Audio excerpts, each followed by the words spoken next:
Hello, good afternoon. Today the question on every student's mind is, should every student be entitled to EMA? Currently, the only eligible students are those whose parents earn less than 30 grand per year. Is this right? We're finding out more today around City College Coventry with our correspondent, Mr. Joseph Rudman. Thanks, Elliot. EMA, or Education Maintenance Allowance, is a scheme set up by the government intended to support those who struggle financially with their studies. It could be argued that the people who do receive EMA spend their money on things like leisure, which causes controversy amongst those who don't. Let's look further. To receive EMA, the parents of the students must earn less than £30,810 a year. Considering that the money is paid directly into the young person's bank account, it could be considered unfair that some students do not receive it. This is because the parents don't necessarily compensate for their child's lack of EMA money.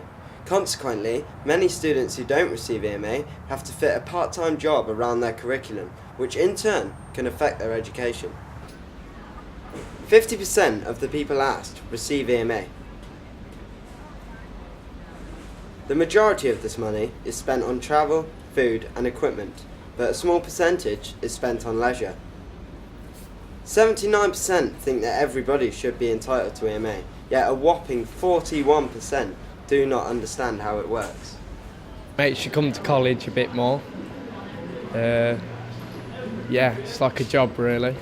A lot of my friends don't get it, and even though their mum and dads might be like better off than mine or whatever, they don't get the money, so they can't do stuff, and they get pretty annoyed about that. I think to some point it is, but I don't think it's entirely fair because it's based on your parents' income, but the EMA goes directly into the young person's account, so I don't think it's fair in that sort of respect.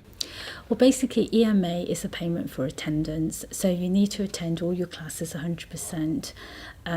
So if you're poorly, even if you have to go home early, I'm afraid you won't get paid for the whole week.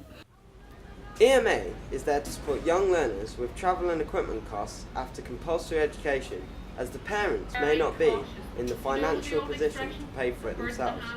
It gives the young learner a sense of independence and can also teach them the importance of how to handle their own money.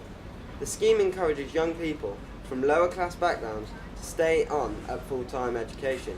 It gives students an incentive to attend all lessons and can also reinforce positive behaviour and attitude throughout their higher education.